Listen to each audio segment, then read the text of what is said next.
தமிழக மீனவர் சுட்டுக் கொல்லப்பட்டதற்கு கண்டனம் தெரிவித்து ராமேஸ்வரம் தங்கச்சி மடத்தில் இன்று 6வது நாளாக தொடர் போராட்டம் நடைபெற்று வருகிறது. இந்நிலையில் மத்திய அமைச்சர் நிர்மலா சீதாராமன் பாதிக்கப்பட்ட மீனவரின் குடும்பத்தினரை சந்தித்து ஆறுதல் தெரிவித்தார். அதன் பிறகு அவர் செய்தியாளர்களை சந்தித்து வருகிறார். அதனை நேரலையில் காணலாம். நியாயம் கிடைக்கிறதுக்கு வேணுங்கிற முயற்சி எல்லாத்தையும் பண்ணுவோம்னு பிரதம மந்திரி என்கிட்ட சொன்னார். அதனால தான் நான் இன்னைக்கு வந்திருக்கிறேன். உங்க எல்லாரும் முன்னிலையில் தான் அவங்களோட உட்காந்து பேசணும். அவங்க கேட்கிற கோரிக்கை 3. சுட்டவங்களை கைது பண்ணணும், அவங்களுக்கு தகுந்த பனிஷ்மெண்ட் கிடைக்கணும். 2, மீனவர்கள் கடலுக்கு போறதுக்கு பயப்படுறாங்க. அந்த பயம் போகிறதுக்கு என்னெல்லாம் பண்ணணுமோ பண்ணணும். அவங்க வாழ்வாதாரம் அதை நம்பி தான் இருக்கு.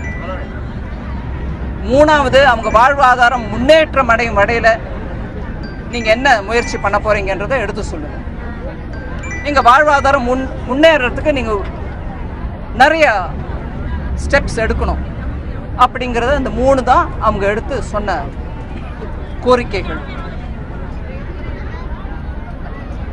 மத்திய அரசின் தரப்பிலே நான் அவங்கள கை வணங்கி தலை வணங்கி கை வணங்கி அவங்கள கேட்டது இதுதான். கடல்ல ஒரு டிராஜிக் சர்க்கம்ஸ்டன்ஸ்ல ஒரு சூழ்நிலையில உயிரிழந்தான் அந்த இளைஞன். தான் குடும்பத்தை காப்பாத்துறதுக்கோசம் மீன் பிடிக்க போன ஒரு இளைஞன். அந்த மாதிரி ஒரு டிராஜிக் சிச்சுவேஷன்ல இறந்த பிறகு இப்ப வரைக்கும் 6 நாள் ஆனாலும் அவனுக்கு ஒரு நல்லடக்கம் கிடைக்காம மார்ச்சுரியில அவரோட பாடி இருந்துட்டு இருக்கு. அந்த தாய் பொது நலம் கருதி இனிமே இந்த இடத்துல இருக்கக்கூடிய இந்த தங்கச்சி மடம், ராமேஸ்வரம், இந்த பிராந்தத்தில் இருக்கக்கூடிய யாரும் உயிரை இழக்கக்கூடாது. மீனவர்கள் நம்பிக்கையோடையும் தைரியமாகவும் கடலுக்கு போறதுக்கான ஒரு சூழ்நிலை உருவாக வேண்டும் அப்படின்னு அவங்க அந்த காரணத்தினால 6 நாளா இங்கே உட்கார்ந்துருக்காங்க. சோறு தண்ணி இல்லாம மார்ச்சரியில இருக்கக்கூடிய தன் பிள்ளையை கூட போய் பார்க்கல. அந்த தருணத்துல நான் அவங்க கிட்ட சொன்னது, அந்த சூழ்நிலை, சுடப்பட்ட அந்த சந்தர்ப்பம், இப்ப மார்ச்சரியில இருக்கிறது, இதெல்லாம் மனசுல வச்சுக்கிட்டு அந்த பையனுக்கு நல்ல அடக்கம் பண்ணுங்க. தயவு பண்ணி நீங்க பொதுநலன் கோரி இங்க உட்கார்ந்துருக்கிறத நாங்க ரெக்கக்னைஸ் பண்றோம். நான் பிரதம மந்திரிக்கு இந்த செய்தியை தெரிவிக்கிறேன். நீங்க ஆனா அந்த பையனுக்கு நல்லடக்கம் பண்ணுங்க, தயவு பண்ணி காலதாமதம் பண்ணாதீங்க இனிமே அப்படின்றது தான் என்னுடைய வேண்டுகோள். அவங்களுக்கு அந்த வேண்டுகோளுக்கு இணங்க அவங்க ஒரு முடிவு எடுக்கணும்னா, இவங்களோட இந்த சூழ்நிலையில அவங்க சொந்தக்காரங்க ப்ளஸ் ஊர்க்காரங்க, சுற்றுப்புறத்தில் இருக்கக்கூடிய 4-5 ஊர்லேருந்து இருக்கக்கூடியவர்கள், மிகுந்த மீனவ சமுதாயத்தை சேர்ந்தவங்க எல்லாரும் கூட இருக்காங்க. அந்த குழுவோட கலந்த ஆலோசனை பண்ணிட்டு நாங்க முடிவு எடுக்கிறோம் அப்படின்னு அவங்க எங்களுக்கு சொன்னாங்க. நல் முடிவு எடுப்பாங்கன்னு தான் நான் நம்பிக்கையோட திரும்பி போறேன். அந்த பையனுக்கு சீக்கிரத்தில் நல்ல நடக்கணும். அவங்க பொது நலன் கோரி கேட்கறதெல்லாம் நியாயமான கோரிக்கை. மத்திய அரசு டெஃபினட்டா இந்த விஷயத்துல சீரியஸா இலங்கை அரசோட ஃபாலோ பண்ணி நியாயம் வழங்குறதுக்கான எல்லா முயற்சியும் எடுக்கும். ஆமாங்க, அது கூட இருக்கு. படகு விடுவிப்பதை பத்தி கூட ஆல்ரெடி அவங்களோட பேச்சுவார்த்தை நடந்துட்டு தான் இருக்கு. அதுல ஏதாவது டெவலப்மெண்ட் ஆச்சுன்னா நான் சொல்றேன். எஸ், இன்னைக்கு வரைக்கும் 136 படகுகள் அவங்க கைவசம் இருக்குன்ற விஷயம் நமக்கு தெரியும். கிட்டத்தட்ட இன்னும் 53 பேரோ என்னவோ இருக்காங்க அரெஸ்ட் பண்ணவங்க. அவங்களையும் ரிலீஸ் பண்ணாங்க. 85 பேர். இதே மாதிரி 2012 கேரளாவில் ஒரு விஷயம் நடந்தது. உடனே இம்மிடியேட்டா, அதுவும் தமிழக மீனவர்கள் தான், கன்னியாகுமரி மாவட்டத்தை சேர்ந்த இறையம்மன் துறையை சேர்ந்த அந்த ஒருத்தரும், அதே மாதிரி ராஜாக்கம்மன் இம்மிடியேட்டா ரிலீஃப் கொடுத்தாங்க. 1 crore. சரிங்களா? அந்த கவர்மெண்ட், அந்த ஸ்டேட் மினிஸ்டர் உடனடியாக பிரைம் மினிஸ்டர் பார்க்க அன்னைக்கே போனாங்க. ஸோ இங்கே ரிலீஃப் கூட இல்லைங்க. அது இந்த மாதிரி எல்லா விஷயத்தையும் நம்ம கம்பேர் பண்ண ஆரம்பிச்சோம்னா, எந்த ஒரு அரசும் நீங்க அந்த மாதிரி அந்த விஷயத்தை எடுக்கிறீங்கன்றதுனால இந்த லைனில் நான் வரேன். யாரும் தப்பாக விவரம் எடுத்துக்குவாங்க. நான் ஒவ்வொரு வருஷமும் நாங்கள் மீனவர்கள் கோசம் பண்ணதை கூட சொல்கிறேன். நாங்கள் இந்த 3 வருஷத்தில் பண்ணதை மீதி அரசோட கம்பேர் பண்ணிவிட்டு அவங்க அப்படி பண்ணலேன்னு அவங்கள கேட்பீங்களா? இல்லைங்க. நீங்கள் கேட்குறீங்களோ இல்லையோ, கேட்கணும்னு நான் சொல்லலை. ஆனால் ஒவ்வொரு அரசும் இந்த விஷயத்தில் அரசியல் ரீதியாக பார்க்காம நல்ல விதமாக இந்த ஒரு பெர்மனண்ட் முடிவு காண்றதுக்கான முயற்சியில் இருக்கணும். அதனால் நீங்கள் இப்படி கம்பேர் பண்ணாலும் சரி, நான் அப்படி திருப்பி கம்பேர் பண்ணாலும் சரி, நாங்கள் ஒவ்வொரு முயற்சியும் 2014 எடுத்த ஒவ்வொரு முயற்சியும் நாங்கள் வெளிப்படையாக காமிச்சிட்டு தான் இருக்கோம். எத்தனை பேரை விடுவிச்சிருக்கிறோம் அப்படிங்கிற நம்பர் நான் இப்போ கூட சொன்னேன். அதனால அந்த டைமென்ஷன் வேணாங்க. தமிழக மீனவர்களுக்கு மத்திய அரசு பொய்யான வாக்குறுதி தான் கொடுக்குறாங்க. எடுத்துக்காட்டுக்கு வந்து சுஷ்மா வந்து தனி அமைச்சர் அமைக்க தரதா சொன்னாங்க, இது எதுவுமே பண்ணலன்னு சொல்றாங்க.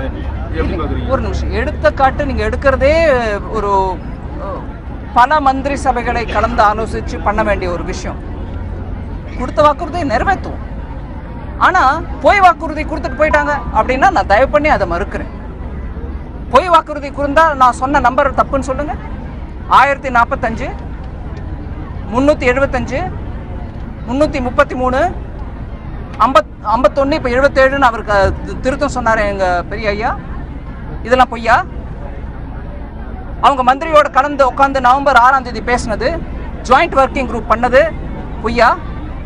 மீனவர் நலன் கோரி மீனவர்கள் சமுதாயம் அங்கிருந்தும் இங்கிருந்தும் உட்காந்து பேசுங்கன்னு சொல்லி 5-6 முறை அவங்க உட்காந்து பேசினது பொய்யா? அதனால இதுக்கு நீங்க பொய் வாக்குறுதி கொடுத்துட்டு போறாங்கன்னு சொல்றவங்கள கொஞ்சம் கேளுங்க. என்ன பொய் வாக்குறுதி? 2011 நடந்த கேஸை கூட நாங்க எடுத்துட்டு வந்ததுனால தான் அந்த 5 மீனவர்களும் உயிர் தப்பி அவங்க மேல ஒரு கேஸ் கூட இல்லாம இன்னைக்கு தங்கச்சி மடத்துல இருக்கிறாங்க. இது பொய்யா? அதனால சும்மா பேசிடக்கூடாதுங்க. இதெல்லாம் ரொம்ப சென்சிட்டிவ் விஷயம். மனிதர்கள் சம்பந்தப்பட்டது, உயிர்கள் சம்பந்தப்பட்டது. நாங்க அந்த மாதிரி எந்த விதத்திலையும் எப்பவும் பொய்யும் சொல்லல, கொடுத்த வாக்குறுதி நிறைவேற்றாம போகவும் இல்லை. ஏற்கனவே வந்து எஃப்ஐஆர் வந்து ஏற்கனவே பலமுறை இங்கே போடப்பட்டிருக்கு. இலங்கை கடற்படை தாக்குதல், அதோட விசாரணை அறிக்கை என்ன ஆச்சுன்னே தெரியல. இப்போ கொண்டாந்து புதுசா ஒரு எஃப்ஐஆர் போட்டோம்னு சொல்லி அதை ஒரு காரணமா சொல்றீங்க. என்ன ஏற்கனவே வந்த விசாரணை அறிக்கைகள், நடத்தப்பட்ட தாக்குதல் சம்பந்தமாக என்ன நடவடிக்கை எடுக்கப்படும்? நான் அதுக்கான ரிப்போர்ட் வேணா உங்களுக்கு எடுத்துட்டு வந்து கொடுக்குறேன். இப்போ என் கையில ரெடியா இல்லை.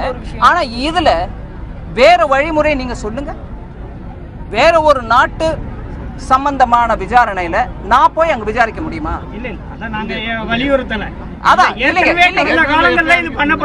கடந்த காலத்துல பண்ணப்பட்டதுக்கு நான் வேணா ஒரு ரிப்போர்ட் எடுத்துட்டு வந்து எந்த காலத்துல என்ன பண்ணப்பட்டதுன்ற ஒரு விளக்கம் சொல்றேன். நீங்க அப்போ அதுக்கப்புறம் போய் யாரை கேட்கணும் கேள்வி கேளுங்க. எங்களை கேட்கறதுக்கு நான் பதில் கொடுக்க தயாரா இருக்கேன். இன்னைக்கு இல்ல என்னைக்கேனாலும் எங்க மோடி சாரும் ரெடியா இருப்பாரு. லோக்கல் போலீஸ்ல இருந்து எஃப்ஐஆர் போட்டிருக்காங்க. அவங்க எப்படி போய் அடுத்த நாட்டுல உள்ள கடற்படைக்காரனை பிடிக்க முடியும்? இங்க உள்ள போலீஸ் எப்படி? இங்க அதுதான் விஷயங்க, அதுதான் விஷயம். அதனால விசாரணை அவங்க பண்ணட்டும். டிப்ளமேட்டிக் ரூட்டு சிலது இருக்கும்.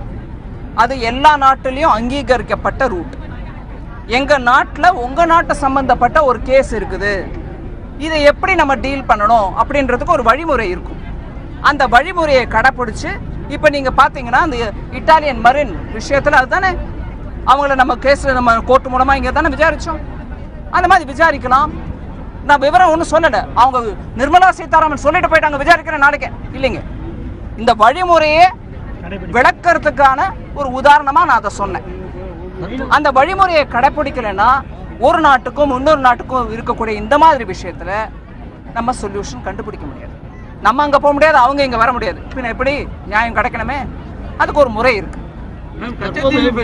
சுட்டுக்கொல்லப்பட்ட விஷயத்துல இவங்க இலங்கை கடற்படை தான் சுட்டுப்பட்டிருக்குன்னு சென்ட்ரல் கவர்மெண்ட் கன்ஃபார்ம் பண்ணதா? இல்லைங்க, அந்த விசாரணை வரட்டும்ங்கிறோம் நாங்க. ஏன்னா ஆல்ரெடி நம்ம இப்போ மண்டபம் மெரைன் போலீஸ்ல வந்து இலங்கை நேவி தான் சுட்டுருக்காங்க மற்றும் பலரும் சொல்லி எஃப்ஐஆர் போட்டிருக்கு.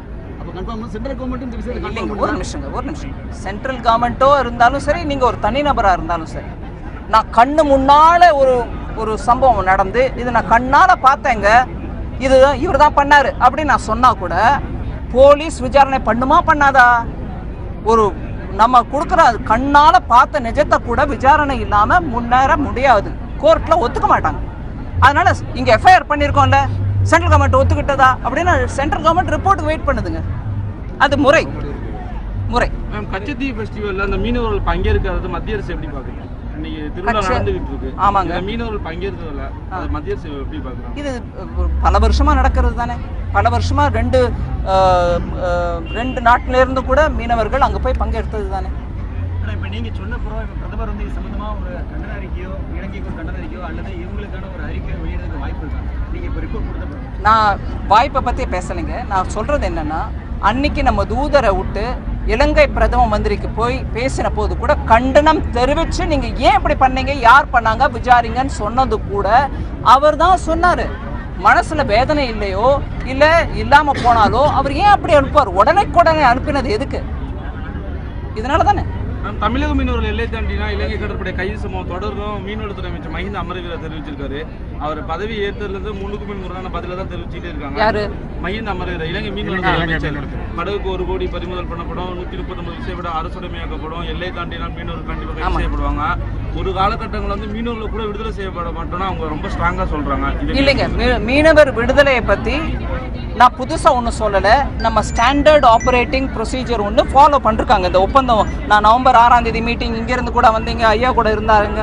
அதில் நீங்கள் பார்த்தீங்கன்னா ஒன் ஆஃப் த விஷயம் 3-4 விஷயம் பேசினதில் ஒரு விஷயம் இதுதான். நீங்கள் கைது பண்ணால், நாங்கள் கைது பண்ணால் கூட சட்ட பிரகாரம் நீங்கள் பண்ண வேண்டிய எஃப்ஐஆர் ஃபைல் பண்ணுறதோ இல்லை லீகலாக நீங்கள் பண்ண வேண்டியதெல்லாம் பண்ணிவிட்டு அந்த மீனவனை விடுதலை பண்ணணும், அவங்க நாட்டுக்கு அனுப்பி வைக்கணுன்றதுக்கு ஒரு ஆப்ரேட்டிங் ப்ரொசீஜரை தான் அவங்க ஒர்க் அவுட் பண்ணாங்க. இப்போ இந்த விஷயத்தின் சந்தர்ப்பமாக அதை பற்றி நாங்கள் கேள்வி கேட்போம். ஏன் அந்த ஆப்ரேட்டிங் ப்ரொசீஜர் பிரகாரம் நடக்கலை? அதான் சொல்கிறேன். அந்த ஒப்பந்தத்தை உடைச்சிட்டாங்க, ஒப்பந்தத்தையும் மீறி தான் பண்ணிருக்காங்க. அதை பற்றி நம்ம கேட்போம் சொல்கிறேன். சரிங்களா? தமிழக மீனவர் சுட்டுக் கொல்லப்பட்டதற்கு கண்டனம் தெரிவித்து ராமேஸ்வரம் தங்கச்சி மடத்தில் 6வது நாளாக தொடர் போராட்டம் நடைபெற்று வருகிறது. இந்நிலையில் மத்திய அமைச்சர் நிர்மலா சீதாராமன் பாதிக்கப்பட்ட மீனவரின் குடும்பத்தினரை சந்தித்து ஆறுதல் தெரிவித்தார். அப்போது பேசுகையில் சுடப்பட்டதற்கு தக்க தண்டனை வழங்கப்பட வேண்டும் எனவும் தங்கள் வாழ்வாதாரம் மேம்பட நடவடிக்கை எடுக்க வேண்டும் உள்ளிட்ட கோரிக்கைகளை மீனவர்கள் முன்வைத்ததாக சீதாராமன் தெரிவித்தார். அதற்கான நடவடிக்கைகள் மேற்கொள்ளப்படும் எனவும் அவர் உறுதியளித்தார்.